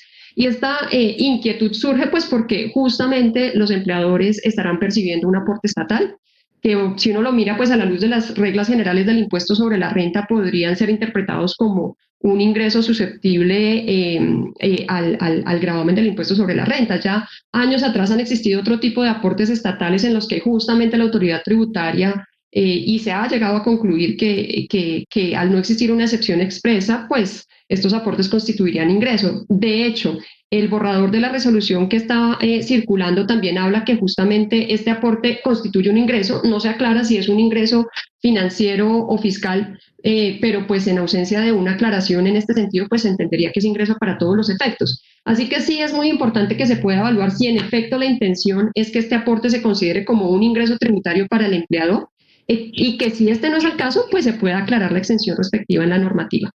Este de pronto pues sea un tema más o menos relevante para algunas compañías, seguramente aquellas en las que se esté pensando o se tenga previsto la generación de alguna pérdida fiscal de pronto no tenga un impacto tan inmediato en la caja, pero habrá otras compañías que sí tienen una nómina y un número de empleados bastante alto, o incluso compañías que bajo el régimen simple de tributación deben hacer sus contribuciones y sus aportes con base en los ingresos brutos, y pues por ahora, repetimos, pues esos anticipos siguen vigentes y tienen que seguirse haciendo. Muchas gracias, Mónica. Seguimos con nuestro cuarto punto, que son otras medidas que se han tomado y lo hemos denominado exenciones y asuntos específicos de industria.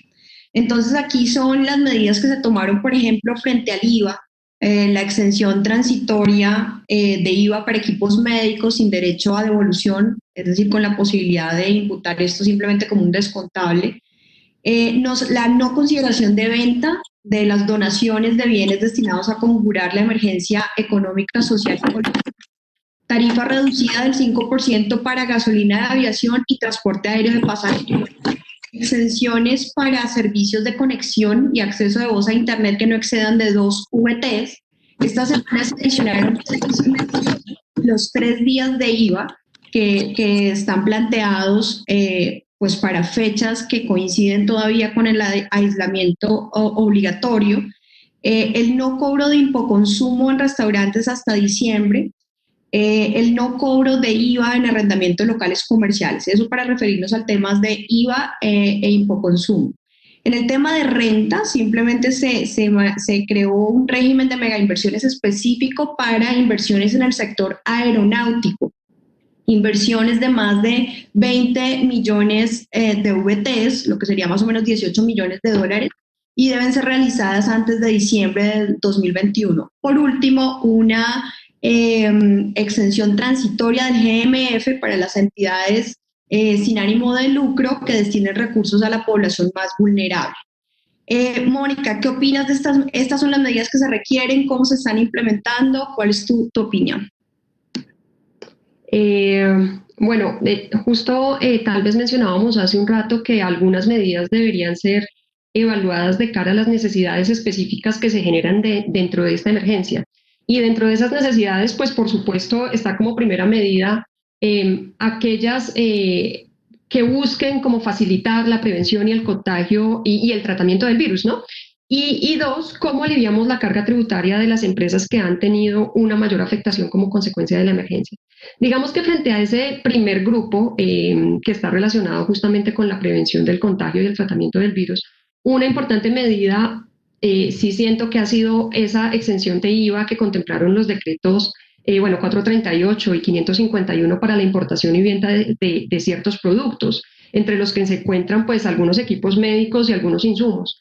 Tal vez la mayor dificultad práctica que ha tenido esta medida es que los decretos establecieron un listado general de artículos sin especificar subpartidas arancelarias. Así se encuentra, por ejemplo, la referencia general a productos como jabones, como toallas húmedas, etcétera. Y pues como el decreto no hizo ninguna precisión, válidamente se podría considerar que cualquier clasificación dentro de este grupo de bienes está cobijada por la exención.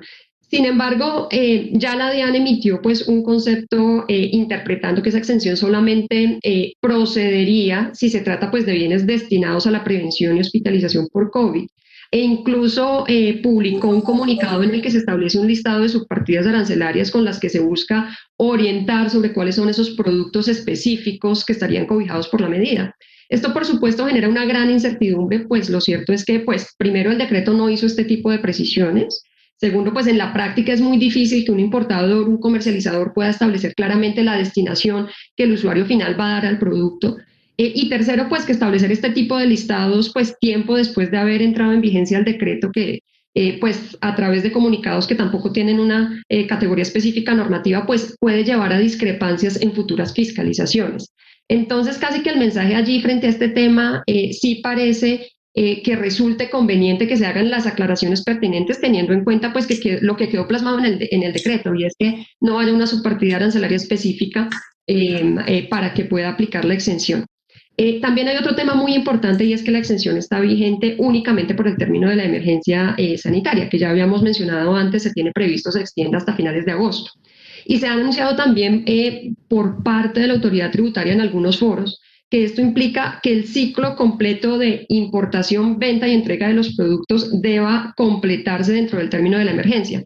Esto en la práctica podría resultar muy complicado, porque imaginémonos, por ejemplo, un comercializador que dentro del término de la emergencia hizo la importación, pero no alcanzó a hacer la venta dentro del territorio nacional o la entrega del bien. Entonces, ¿qué pasaría con esa importación que ya fue determinada considerando los bienes como exentos? Habría que entrar a corregir, aplicaría algún tipo de sanciones, de intereses, pues tal vez esa sea una alternativa no tan óptima en la práctica, y por ende lo sugerido sería que el lineamiento sea que la importación y luego la venta deban considerarse como eventos independientes, de tal manera que si la importación se hizo en vigencia de la emergencia, pues la venta después de la emergencia no implique una corrección de una declaración de importación. Pasando ya al segundo grupo de medidas relacionadas con industrias específicas, pues también se han dado algunos elementos. Están, como lo mencionábamos antes, los plazos adicionales para el pago de impuestos del sector aeronáutico, hotelero, bueno, y demás. Y esto se ha complementado también con medidas de reducción de IVA en combustibles, transporte aéreo. Frente a estos temas, como lo mencionamos, queda un poco abierto el punto de si efectivamente las medidas adoptadas van a ser suficientes para sectores como este, en los que la afectación ha sido tan importante, si estas medidas efectivamente les van a permitir salir adelante en medio de esta crisis o no. Y pues también un poco en línea con esto está el acceso a ese régimen de mega inversiones, porque si bien se está extendiendo al sector aeronáutico, pues seguramente habrá que ver si en efecto esta industria va a estar en condiciones de hacer inversiones de la magnitud que exige la norma, y sobre todo dentro del término que también se está estableciendo allí, que es el año 2021. Por supuesto, un elemento muy positivo y que anunció el presidente de la República y el director de la DIAN el pasado lunes es pues la no aplicación del impuesto al consumo para el sector de restaurantes hasta el 31 de diciembre. Esto luce como una medida pues muy pertinente en un sector que ha estado claramente muy afectado por la pandemia. También lo está la no causación del IVA en los cánones de arrendamiento de locales comerciales, que seguramente dará un alivio a las empresas que han mantenido los inmuebles. Y pues bueno, los 3 días de sin IVA que se está planteando frente a esto último, seguramente llama la atención y el gran reto para los comercializadores va a ser cómo parametrizar los sistemas, pues porque estos procesos de marcación no son tan fáciles, no son tan ágiles y para que estén vigentes solamente por un día. Y pues también cómo estas medidas en las que se busca como incentivar la demanda pueden conciliarse también con estas medidas de aislamiento y distanciamiento social que puede llevar a algún tipo de aglomeración en los establecimientos de comercio. Pero definitivamente pues son medidas que apenas fueron anunciadas, está pendiente pues toda la normativa y reglamentación pertinente, pero son muy pertinentes para la reactivación de la demanda. Gracias, Mónica. Luis Orlando, ¿qué más podría hacerse en este tipo de medidas? ¿Qué puede aprenderse de lo que están haciendo las otras jurisdicciones? Digamos que en las jurisdicciones que hemos estado mirando en el tema del IVA, quizás no se están tomando cosas muy diferentes a lo que estamos haciendo. Sobre todo, pues, se están dando muchas exenciones a la importación de los materiales y de los productos que se están necesitando para atacar la emergencia. En el tema de qué podemos mejorar, hay un par de comentarios. Por ejemplo, el tema de mega inversiones. Nos bajaron el monto, pero yo no creo o no siento que se haya bajado el número de empleados que se está solicitando, que es bastante alto, 400 o 250. Yo no sé si hay que hacer alguna aclaración o algún tema en ese sentido. Y no solamente eso, sino ampliar esto, porque no solo el tema aeronáutico, sino quizás también inversiones en el tema hotelero, el tema de turismo, pueden también ser objeto de consideración para un régimen de esta naturaleza. Y quizás, que también tiene que hacerse adicionalmente, creo que creo que Mónica lo está anunciando, tenemos esos 3 días sin IVA. Esto para lo que estamos viendo es que va a ser bien complicado para los vendedores, los comerciantes.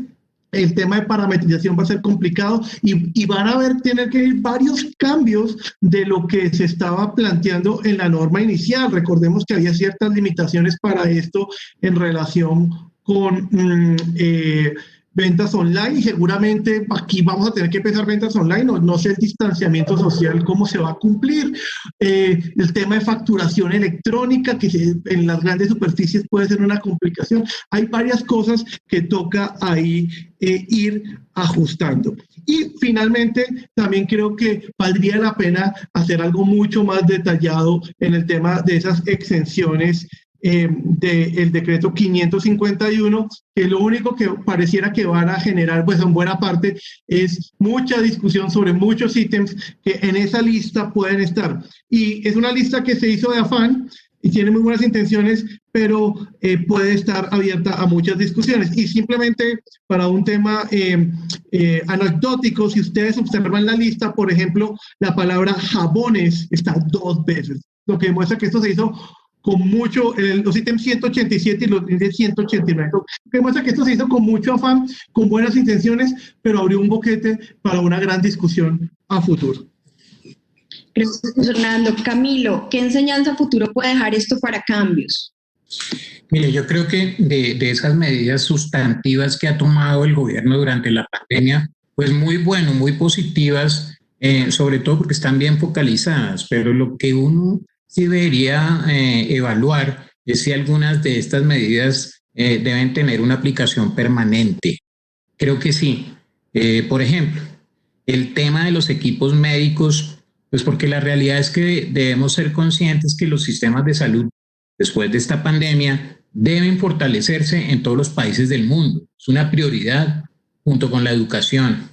El tema, por ejemplo, del IVA para servicios de conexión y acceso a Internet, porque va a ser la forma de acceder a educación, a salud, estamos hablando ya de la telemedicina, al trabajo, ya se volvió, digamos, parte de la normalidad, el trabajo en casa y el teletrabajo y el acceso virtual, el tema del comercio. Hay que crear las condiciones para masificar el uso del Internet.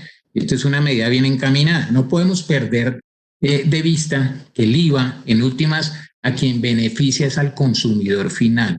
Y entonces, en ese orden de ideas, también creo que esa reducción de la tarifa del 5% para la gasolina de aviación Jet A1 y del transporte aéreo de pasajeros hasta el 31 de diciembre de 2020 es positiva. Sabemos que están bien focalizadas e inclusive deberíamos mirar la posibilidad de mantener esos beneficios o esas exenciones de manera por lo menos 1 o 2 años adelante o por lo menos permanente hasta que, digamos, cumpla la finalidad que se busca, que es temporal en principio. Hay una cosa que se tiene que corregir y es que ese tema de crear un híbrido entre bienes exentos y bienes excluidos, porque aquí son exentos. Sin embargo, esos saldos a favor que se pueden generar van a ser objeto solamente de imputación, no de devolución ni de compensación. Entonces, crear un híbrido ahí, creo que a futuro más bien hay que corregir eso. Si lo que quiere uno es beneficiar al consumidor final, déjelo como exento. Obviamente, lo que uno entiende es que el gobierno trató de corregir la exclusión porque pues, el costo se va con un mayor valor del precio en últimas y entonces resulta no beneficiando al consumidor final. Pero entonces, si lo que se quiere es de verdad estimular, por ejemplo, en el tema de los insumos médicos, dejémoslos como exentos con todas las prerrogativas que tienen los bienes exentos y es con derecho a la devolución o compensación. Creo que son medidas que, digamos, que son coyunturales, que pueden ser a futuro de carácter permanente. Y en una fase 2 de la recuperación, porque esto algún día tendrá que acabar, ojalá más pronto que temprano, y de hecho ya se están dando muestras de la intención de una recuperación económica acelerada, pues en una fase 2 ya se tendrá que mirar estímulos fiscales que estén, digamos, sectorizados, que estén focalizados a ciertos sectores que se vieron más afectados. Pero yo sí creo que aquí también a futuro tendrá que mirar el gobierno unas medidas de orden transversal para todas las empresas, y es la flexibilización de la deducción de intereses. No podemos perder de vista que es un momento en que las empresas están adquiriendo muchas deudas para cumplir obligaciones y tenemos normitas aquí de capitalización delgada, subcapitalización, que limita esa deducibilidad y que no, guarda una relación directa con la magnitud del problema. Lo mismo el tema de la cartera. No podemos olvidar que en estos momentos y para, digamos, futuras vigencias fiscales se va a volver un problema porque la cartera se está incrementando en las empresas y no solamente desde el punto de vista de la provisión, sino del castigo. Y por último, tendremos que mirar, digamos, verdaderos beneficios fiscales para estimular la contratación de personal. Muchas gracias, Camilo. Bueno, en este punto técnicamente nos quedan 4 minutos, pero ya tenemos una autorización de AmCham de extendernos, si es el caso, 10 minuticos para todos los que están presentes y poder concluir nuestro temario. Nos quedan 2 temas. Uno que es la suspensión de términos, que es otra de las medidas, es otra de las medidas naturales. Y el último tema que vamos a hablar es el tema de tributación internacional. El tema de suspensión de términos básicamente ha sido la suspensión en procesos administrativos y judiciales, con excepción de presentación y pago de declaraciones, devoluciones y compensaciones, facilidades de pago, gestión de depósitos judiciales, solicitud de desembolsos. Una medida natural que obviamente ha sido tomada en muchas jurisdicciones, si no en todas. Las preguntas para ustedes, Camilo, ¿son estas medidas las que se requieren? ¿Cómo se están implementando? Yo pienso que la realidad es que el servicio público que presta la DIAN es un servicio público esencial, denominado servicio fiscal. Está definido como tal en el artículo 322 de la Ley 1819 de 2016. Y obviamente el objetivo es coadyuvar a garantizar la seguridad fiscal del Estado y la protección del orden público. La DIAN no tenía alternativa, tenía que decretar la suspensión de términos. De hecho, es una de las pocas entidades del Estado que dentro de las facultades del director general está precisamente la del decretar la suspensión de términos, situación o mejor, facultad con la cual no cuentan otras entidades públicas. Me parece que esa figura mixta de suspensión con excepciones era necesaria. La suspensión para mí le ha servido mucho a la DIAN. ¿Y le ha servido para qué? Para acelerar sus procesos virtuales. ¿Qué es lo que ha pasado con la implementación? Creo que primero, frente a la suspensión, se requiere mayor claridad jurídica frente a el tema de la prescripción, de la caducidad y la firmeza. Me parece que ha faltado también una reacción de parte de la jurídica de la DIAN para aclarar, por ejemplo, el tema de la prescripción. porque es que uno sí se da cuenta que algunas administraciones siguen cobrando a pesar de que los términos están suspendidos, o se da cuenta de que algunas direcciones seccionales siguen ejerciendo facultades de fiscalización a pesar de que los términos están suspendidos. Pero adicionalmente, en términos de firmeza de las declaraciones, creo que también ahí es importante tener en cuenta eso. Y un tema especial es el tema del conteo de los términos. Hay algunos autos del Consejo de Estado que generan confusión en la medida en que, invocando la vacancia judicial, dice que en la suspensión de términos deberían radicarse aquellas actuaciones que vencieron durante el término de la suspensión el día hábil siguiente al levantamiento de la suspensión. Creo que eso debería aclararse porque ha generado confusión en algunos sectores. Por otra parte, creo que es positivo porque se aceleró para la DIAN el proceso de administrar todo a través de mecanismos virtuales, desde el recaudo, la fiscalización, la liquidación, la discusión, el cobro y las devoluciones. Existe una implementación de mecanismos virtuales actualmente. Existe el acceso remoto a los sistemas informáticos electrónicos de la DIAN por parte de los funcionarios que no se tenía antes de la declaratoria de suspensión. Ya se adelantó el tema de la firma digital para los funcionarios de la DIAN. Está la notificación electrónica ya regulada, falta, digamos, que entre en vigencia para algunos procesos. Queda pendiente que para la DIAN queda pendiente solamente el manejo del expediente electrónico. No lo tiene. A los funcionarios de fiscalización, de liquidación de la jurídica, le toca desplazarse a las direcciones seccionales para recoger los expedientes, llevarlos a su casa y trabajar. Entonces está pendiente eso. Adicionalmente está pendiente la forma en que la administración, o mejor, los protocolos de administración de la información, cómo va a operar la entrega de información en carpetas, digamos, cómo va a ser la fiscalización virtual a través de aplicativos. Eso es lo que quedaría pendiente, pero yo creo que ha sido una excelente oportunidad para la administración de impuestos para acelerarse todos esos procesos y hacerlo de manera virtual.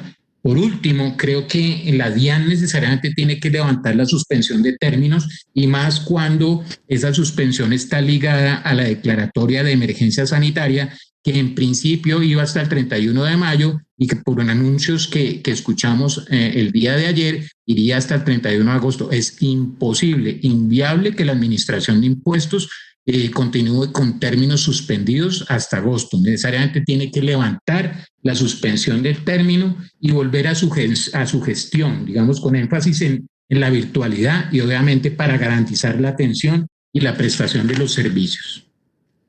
Gracias. Mónica, ¿qué puede hacerse adicionalmente? ¿Qué podemos aprender de otras jurisdicciones en esta medida? Bueno, muy brevemente en pro del tiempo. Yo creo que una de las implicaciones de esta suspensión de procesos administrativos es que la firmeza de las declaraciones de los contribuyentes, pues que estaban abiertas para revisión por parte de la DIAN, se va a extender por un periodo igual al que dure la suspensión. Es decir, si la declaración de renta del año 2018 alcanzaba su término de firmeza, pensemos en abril de 2022, ahora quedará en firme en abril de 2022 más unos mesecitos. Sin embargo, de las normas que han sido expedidas, no ha quedado tan claro que ese término también pueda ser aplicado para las correcciones voluntarias de los contribuyentes, tanto las que aumentan como las que disminuyen el valor a pagar. Si bien es cierto pues que actualmente los sistemas de la DIAN están habilitados y pues los contribuyentes no tendrían por qué verse afectados para hacer una corrección voluntaria, pues sí es muy importante que se pueda mantener una simetría en los términos con que cuenta la autoridad tributaria para fiscalizar y aquellos con los que cuenta el contribuyente para hacer correcciones voluntarias. Esa distorsión de pronto se había generado algunos años atrás con alguna de las reformas tributarias y en la última justamente se trató de corregir. Entonces es importante que en este estado de emergencia pues no se vuelvan a crear esas distorsiones. De pronto un tema que quisiera mencionar acá y que tal vez no se relacione mucho con la suspensión de los procesos, aunque sí un poco pues con todos los temas de procedimiento y pues de régimen sancionatorio, es que ya se ha mencionado antes que se anunció la reducción de la tasa de interés moratorio en los acuerdos de pago. Sin embargo, sería también importante evaluar si puede existir algún tipo de flexibilización en el régimen sancionatorio durante la emergencia, el régimen sancionatorio general. Y esto es importante porque si bien hay empresas que tienen pues conectividad y que pueden hacer el cumplimiento oportuno de sus obligaciones a través de Internet, pues también hay otro grupo de compañías que no han tenido esas facilidades y que justamente estos procesos de virtualización han implicado que puedan tener dificultades en el cumplimiento de sus obligaciones formales.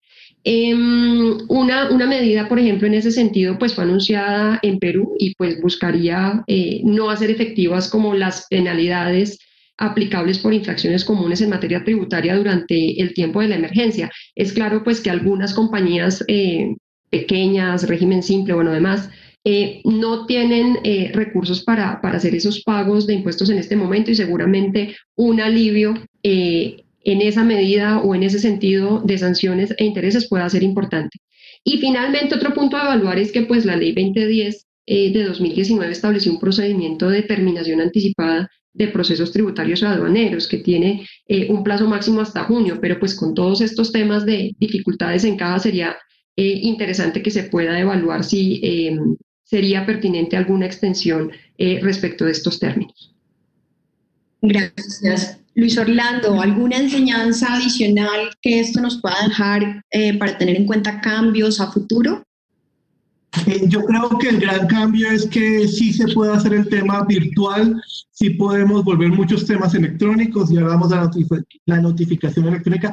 Hay cosas que se pueden flexibilizar, el tema de RUT para extranjeros, que siempre es algo que nos toca correr a última hora, se puede flexibilizar cumpliendo normas. Entonces, creo que lo que nos demuestra es que hay muchas cosas que se pueden hacer diferente y se pueden hacer electrónicamente.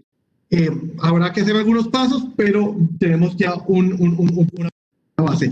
Y quizás lo otro es que creo que la autoridad tributaria tiene que recordar que los contribuyentes somos todos los colombianos y genera muchas dudas, muchas decisiones que toma. Entonces, no todos los contribuyentes pueden contratar a los panelistas que estamos aquí para que le expliquen, como decía Camilo, cuándo es la prescripción, qué va a pasar con sus términos, todo eso. Yo creo que hay que hacer una pedagogía con los contribuyentes para ayudarles a entender qué implica y cómo los va a afectar estos cambios. Muchas gracias, Luis Orlando. Muy brevemente, el último tema que teníamos planteado, que no es menos importante, a pesar que no es del día a día para muchos de los contribuyentes, pero es un tema de la tributación internacional. Toda esta situación de pandemia a nivel mundial tiene unos impactos en la tributación internacional, así lo ha recogido la OCDE en un documento que se refiere a temas muy puntuales como son, por ejemplo, el tema de establecimientos permanentes, el tema de dobles residencias, situaciones por relocalización de empleados que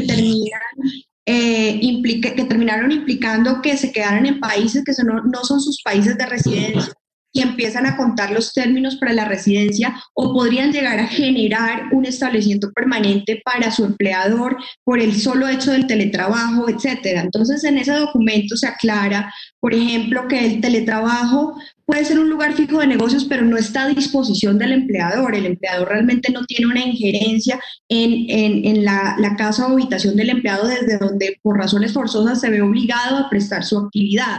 En el caso por ejemplo, establecimiento permanente de agente, también cuáles son las características y las calidades que tiene ese agente para firmar actos y contratos desde su teletrabajo. ¿Es una facultad que habitualmente venía desarrollando o es una situación forzosa que tiene que evaluarse para determinar si realmente hay un establecimiento permanente de agente?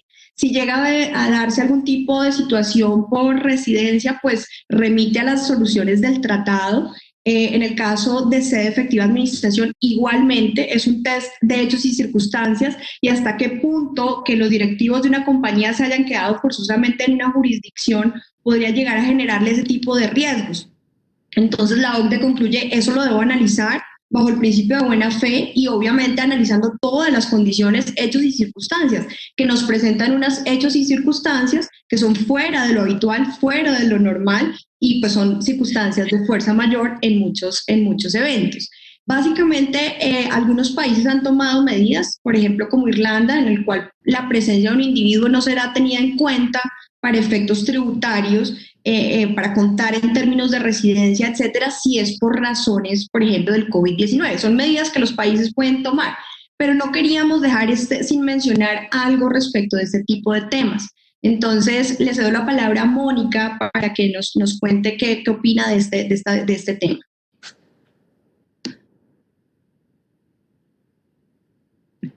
Estás en mute.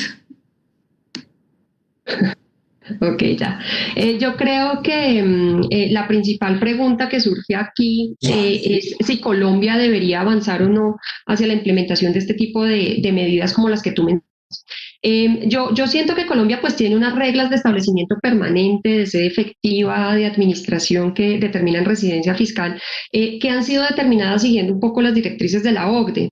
Y en esta medida ha aceptado que los lineamientos de interpretación que esta organización emita puedan ser utilizados como criterios auxiliares de interpretación. Yo creo que por ahora los lineamientos que se han dado en esta materia podrían resultar suficientes, me refiero a los lineamientos que ha emitido la OCDE.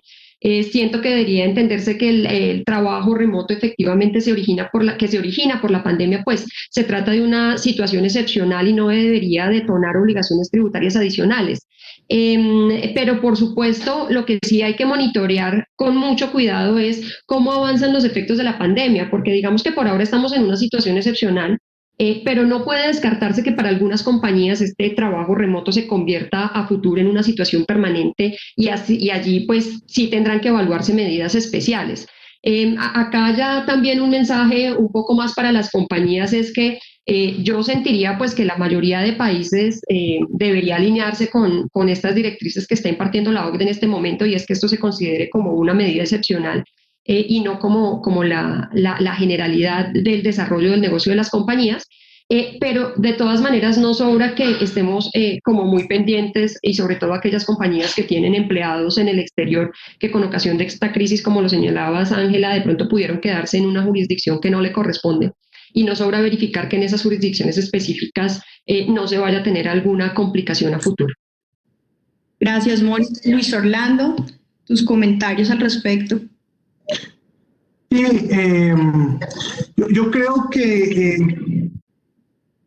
hay que dar algún tema de flexibilidad. No, creo que lo último que quisiéramos es que personas que son residentes en otro país, porque estuvieron en el momento no indicado en Colombia y quedaron atrapados, vayan a ser residentes en Colombia, o que una compañía que rutinariamente es administrada y dirigida desde el exterior termine con sede efectiva de administración en Colombia, porque resulta que la mayoría de su junta directiva quedó atrapada en Colombia.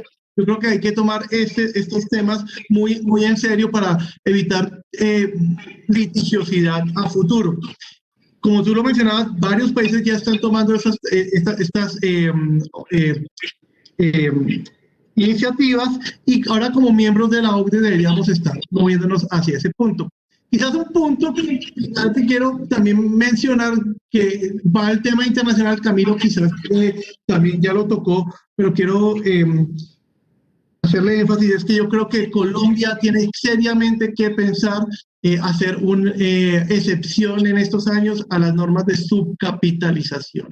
Creo que es bien importante, lo estamos viendo en otros países, y eso va a ser una forma de traer caja a Colombia sin tantas limitaciones y más libre para que pueda invertirse en el país. Muchas gracias, Fernando. Camilo, ¿tienes algo por último para adicionar? Sí, yo frente al tema, digamos, de la residencia fiscal y el establecimiento permanente en las actuales circunstancias, yo creo que Colombia no debe ir en línea con otros países en el sentido de entrar a regular legalmente esta casuística. Me parece que el simple hecho que Colombia ya sea miembro formal de la OCDE implica que las recomendaciones de la OCDE e inclusive los comentarios de la OCDE frente a esta situación deben ser argumento jurídico suficiente para que la administración de impuestos tenga en cuenta estas circunstancias especiales. No podemos entrar a regular toda la casuística, sino que tenemos que darle el verdadero valor que tienen todas estas recomendaciones y todos estos criterios de la OCDE. Estamos en una situación extraordinaria, son circunstancias extraordinarias. Las normas de carácter general no estaban hechas y mucho menos, digamos, toda la regulación del establecimiento permanente y de la residencia fiscal no estaba diseñada para regular estos aspectos extraordinarios, y creo que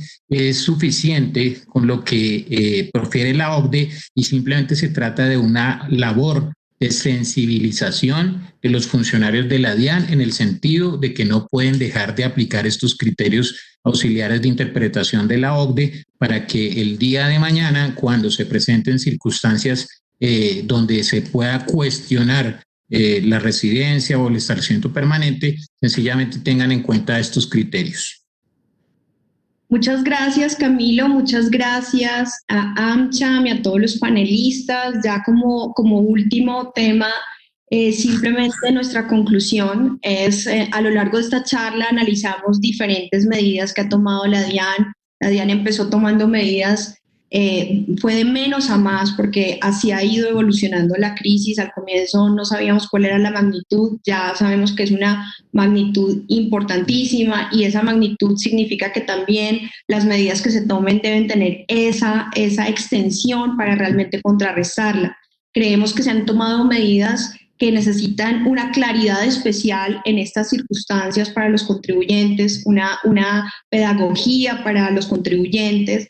También entendemos que el gobierno tiene unas necesidades de recaudo, pero al mismo tiempo el contribuyente tiene por su parte unas necesidades de poder sacar adelante la esencia de su negocio antes de continuar contribuyendo con esos impuestos transaccionales que realmente dan la esencia del recaudo. Entonces es un círculo en el cual se necesita un poco la solidaridad de parte del gobierno con ese contribuyente para que pueda tener el aire suficiente para sacar adelante la esencia de su negocio, su negocio fundamental, y de allí ya poder contribuir con las cargas públicas, y de esa manera el gobierno contar con el recaudo suficiente para el gasto público. Creemos que también ha sido una buena oportunidad, como lo ha sido para todos, en el teletrabajo, en la digitalización. Sin lugar a dudas, la DIAN no es ajena a esto. También, pues, esto es un llamado de atención, una invitación al teletrabajo y a la digitalización y a la optimización y eficiencia en los procedimientos. Entendemos que no va a haber reforma tributaria este año, probablemente lo sea para 2021, y pues dejamos abierta la opción de considerar medidas que sean un poco menos cortoplacistas, porque realmente la magnitud de la crisis, ya vemos, tiene una incidencia importante. Entonces, esa es como la invitación. Vimos que en otros países se han hecho pues varias cosas, y uno debería pensar, por ejemplo, cuáles son las tasas de interés de mora, por ejemplo, la reevaluación de la aplicación de sanciones, etcétera. Son circunstancias extraordinarias, y decisiones y medidas extraordinarias para momentos extraordinarios como este, para que vuelva nuestro índice de confianza, vuelva a subir, y pues obviamente para que se vuelva a reactivar la economía que necesitamos para continuar. Muchas gracias a todos por su participación, y pues que tengan un buen día. Bueno, muchísimas gracias, Ángela, Mónica, Camilo, Luis. De verdad, muy interesante este conversatorio. De acá vamos a sacar un documento dirigido al Gobierno Nacional con algunas propuestas, adicional a las propuestas que ustedes plantearon en este conversatorio.